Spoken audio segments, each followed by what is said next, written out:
take a timeout.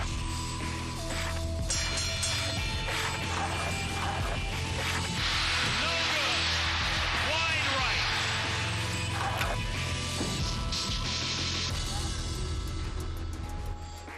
Hi, everybody. I'm Brian Kenny, and welcome to ESPN Classic's Top 5 Reasons You Can't Blame, a series that takes a fresh look at sports personalities who are remembered largely for their mistakes, controversial moments, or questionable decisions.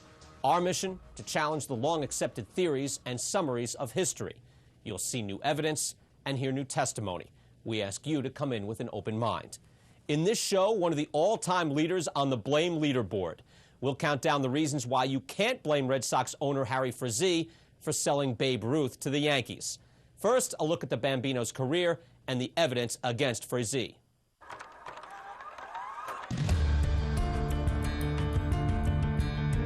One of the things you have to remember about Boston at that time is that they won 5 of the first 15 World Series. They thought they were the indisputable capital of baseball. They were the original American League franchise. It was a great baseball town. Long before the Patriots, the Celtics, even the Bruins, Boston had the Red Sox, who ruled the American League with such stars as Cy Young, Tris Speaker, and Harry Hooper. One of those stars was Babe Ruth, a young pitcher with the stuff of greatness. He would beat Walter Johnson 1-0 over and over and over again when Walter Johnson was considered the best pitcher in baseball. When you look at the games he pitched in big money games, World Series games, 14 innings to beat the Dodgers in one of the great games of all time in postseason history, beating the Cubs 1-0 in the first game of the 1918 World Series. He was so proud of that 29 2/3 scoreless innings in World Series play. That record of consecutive scoreless innings survived for 43 seasons. In 3 years, Ruth won 65 games, leading the American League with a 1.75 ERA in 1916 and in complete games with 35 the next season. But in 1918, he did more than pitch. He tied the league lead in home runs with 11. And when the pennant race was really in earnest, he won 5 straight games in the month of August. Just an incredible sustained time of hitting and pitching, which allowed Boston to win the pennant and go on to the World Series. In 1919, Ruth hit 29 home runs, which was a phenomenon at that time. When Ruth demanded to renegotiate his contract after the 1919 season, Red Sox owner and Broadway producer Harry Frazee made one of the most regrettable decisions in the history of the game. He sold Ruth to the Yankees for a record $100,000 plus a $300,000 mortgage on Fenway Park. Frazee's problem was he had bought the Red Sox from Joe Lannon. Frazee wasn't making any money in the theater, and he was in terrible debt, and he owed Lannon money, and Lannon wanted it. And he decided one of the ways he might redeem his pocketbook was to sell the Babe. Somebody said if the old president of the Red Sox could have been squeezed into a tea bag, he would have been dropped into Boston Harbor.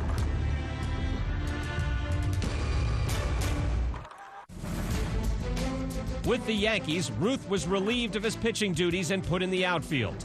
He hit 54 home runs that first season in New York. Well, how many home runs are going to make this year, Ruth? I don't know, Colonel. We'll try and do the best we can. I hope we beat last year's record. Babe Ruth completely altered baseball. They livened the ball, they brought fences in, and he started hitting home runs in numbers that no one ever dreamed was possible. Along comes this gargantuan hitter, the Babe, the Bambino, Sultan of SWAT, hitting those home runs.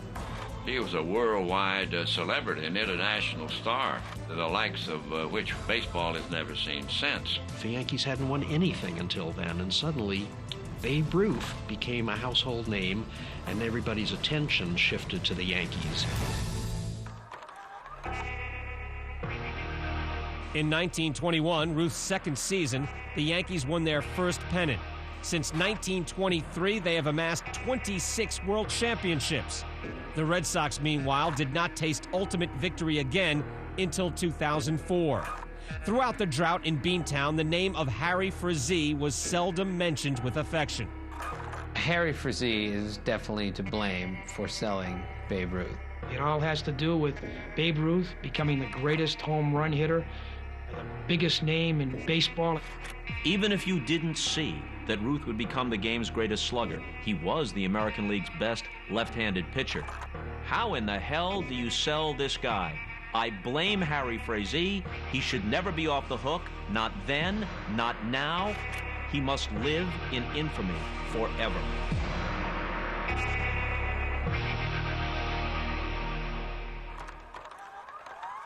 Perhaps it's too late to combat the lure of legendary stories, but we march on. We'll get to our top 5 reasons later in the show, but first, here are a few that just missed the cut. We call them the best of the rest. Prohibition. Yankees owner Colonel Jacob Ruppert had made his fortune running the family brewery. But with the ratification in January 1919 of a constitutional amendment outlawing the sale of liquor, he applied his considerable business acumen to his second business. Money wasn't coming in once the spigots were turned off. The Yankees became his brewery. He's bringing in the best gate attraction in baseball, perhaps in the history of baseball. So all of this is going to help increase profits. Alcohol might have driven Ruth out of Boston. It drove him into New York. Another best of the rest is the stork. It was the birth of a baby that may have caused Ruth to look beyond Boston. As the manager of back-to-back World Series champions and chief caretaker of the Babe, Bill Carrigan stepped down after the 1916 season. Carrigan left because his wife was pregnant and he'd promised her he'd go home. I know Ruth looked at Carrigan as kind of a father figure. There was a void there once Carrigan left that I don't think was ever filled. Carrigan was credited with knowing how to handle Babe to keep him in line. He would have been able to keep him under control, and there may have been definitely a different outcome to this whole situation. Let's begin our countdown with reason number 5, World War I. Due to World War I, rosters were depleted. A lot of Major League Baseball players either went into the military or went into the war industries. World War I was the biggest thing probably that made Babe Ruth, because Ruth might never have gotten a chance to play every day. In 1918, the Red Sox roster was so thin that Ruth did double duty as a pitcher and in the outfield. In 317 at-bats, he hit 300 and tied for the league lead with 11 home runs. He was the first to realize that baseball was a stage, and everybody was an audience. This was Broadway, this was the theater, this was drama. When you hit a ball 400 feet and the whole crowd rises and everybody cheers, that's a form of adulation that Ruth had not received before. Babe really was just more interested in hitting home runs. That's what brought him the most attention, which brought him the most money.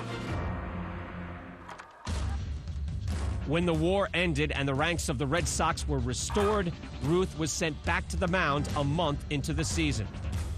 The manager of the Red Sox at the time, Ed Barrow, resisted making him a hitter because he said, they'll string me up alive if I take the greatest pitcher in the American League and make him an outfielder.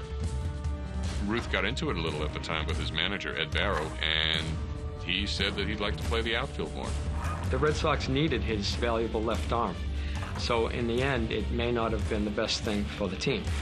Pitching part-time, Ruth's record dropped from 13-7 in 1918 to 9-5 in 1919, when the world champion Red Sox finished in 6th place. But the Babe's major league record of 29 homers was the talk of the game. You can blame World War I for the sale of Ruth because Ruth got a chance to hit, and that's when he became Babe Ruth, the legend that we know today.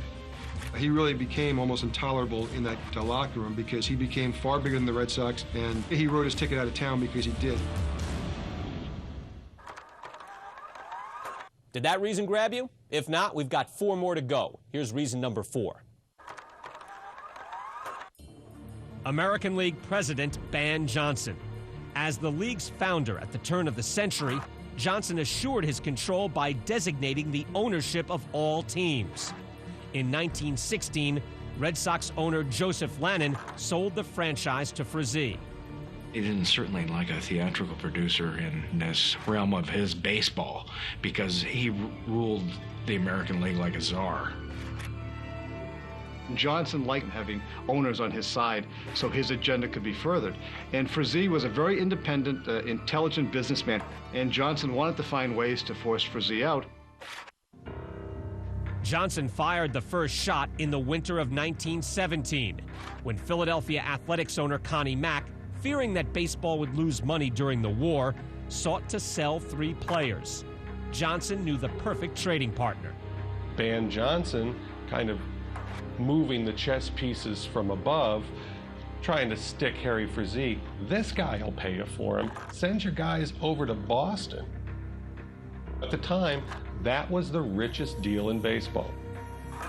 Ban Johnson thought it would break Frazee, and he would be out of baseball if he had to pay that much for these players.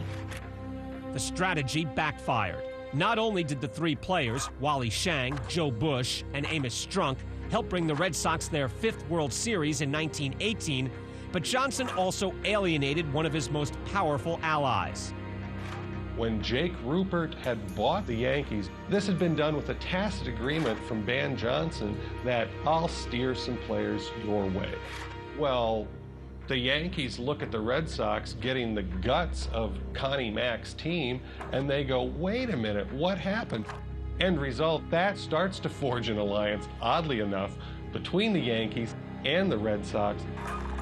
When Frazee traded disgruntled pitcher Carl Mays to New York in July of 1919, Johnson overruled the transaction, claiming Mays should be suspended, not traded. The Yankees and the Red Sox took their case to court and won.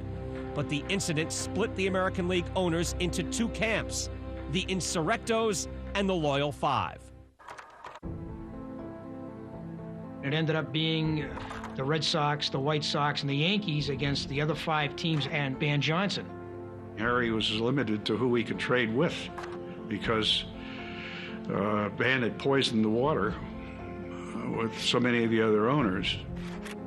In 1919, when Ruth threatened to retire if his contract demands weren't met, Frazee had only 2 teams where he could sell the Babe, New York and Chicago. The other deal on the table for Babe Ruth in that offseason was Joe Jackson, and this was a few months before he would be exposed as a fixer and be banned from baseball for life. Amazingly, Frazee really made the best of the 2 deals that were on the table for him. Ban Johnson is the person most responsible for that deal having been made, because Frazee's hand was forced. Here's reason number 3, Babe Ruth's antics. So you can blame it on Babe Ruth himself. Frazee is a man who doesn't like people who rebel, and he's got a hot-headed troublemaker named Babe Ruth.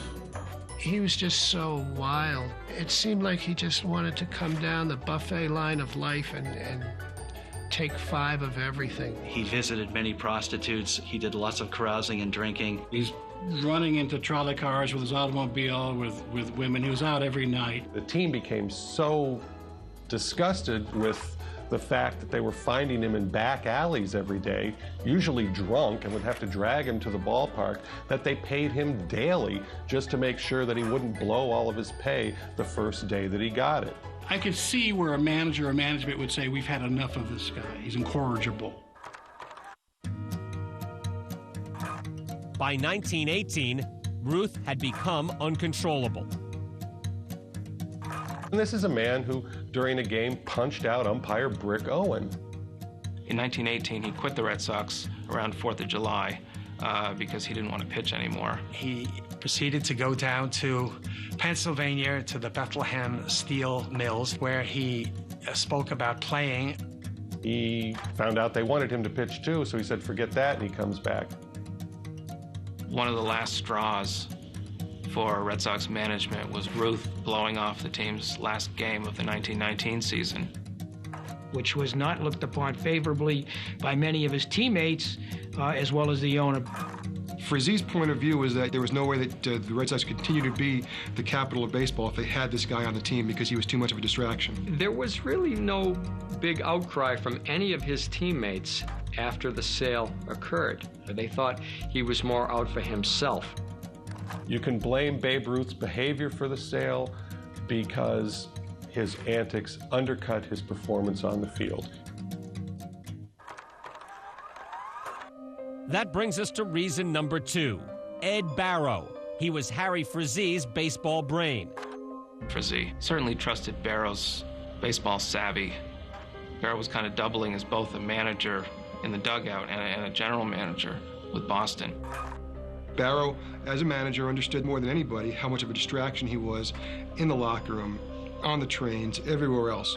So if he had gone to Frazee and he had said, we can't lose this guy, the deal probably never would have gotten consummated. When the Yankees expressed interest in Ruth in the winter of 1919, Frazee asked Barrow which Yankee players he coveted. Ed Barrow, for reasons still unknown, says, there's not a player on the team that I want. It is curious that Barrow would say that. It really doesn't make any sense. When you look at the Yankee roster at the time, they had Wally Pipp at first base, and one of the best offensive players in the American League at the time. Their second baseman, Del Pratt, was one of the top 2 or 3 offensive second basemen in baseball at the time. Bob Shockey was one of the best starters in baseball. Barrow definitely should take some blame. He should have been able to get 3 or 4 young players in return for Ruth. Supposedly, he ended up telling Harry, take a bunch of money and we can go out and get other players. Frazee's theater activities were going great guns. This was a guy who was never poor, who was never out of money. Harry Frazee did not make the determination that we're going to get cash only. You need to place that blame on Ed Barrow's shoulders. 10 months after the Ruth sale, Barrow left Boston to become the business manager of the Yankees. History has written Barrow down, at least from the Boston standpoint, as a conspirator. People have viewed Ed Barrow as the power behind Frazee's sale of Ruth because he shows up where? In New York. Over the next 3 years, Barrow made a series of trades with the Red Sox that gave the Yankees the nucleus of their first championship team. He knew where all the talent was, and he was basically handpicking. It was like a Woodman sampler. There's no evidence that indicates that Barrow was in fact setting himself up to run the Yankees, but it's a curious set of coincidences. In a lot more cynical time like we have today, that connection will be made right away.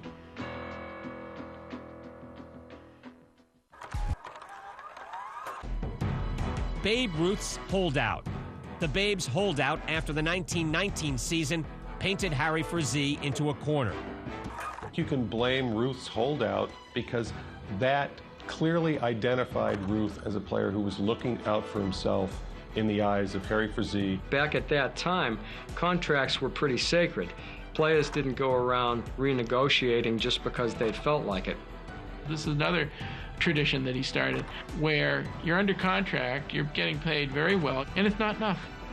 I want more. Ruth held out during spring training of 1919, demanding a new 3-year contract for $30,000. Frazee accommodated his star, but after the season, Ruth wanted more. He wanted $20,000 a year, more than any other player in the game. He just took. He was probably the biggest taker that came along. Ruth does shoulder some of the blame, but that's been true of athletes forever. Babe Ruth was just Terrell Owens before his time. If he was the happy, content ball player who played the game like everyone else in terms of negotiations, probably none of this would have happened. During Ruth's holdouts, he explored financial opportunities outside of baseball. He said that, hey, I'm going to become a boxer if you don't pay me what I want. He was threatening to go to California and become an actor. It seemed like every other week there was some other career that Ruth was going to take up. My granddad got to the point where he's just exasperated. He just couldn't handle it any longer. Much of Frazee's frustration stemmed from the fact that he had gone out of his way to honor Ruth's contract demands. In 1918 and again in 1919, he had given Ruth bonuses.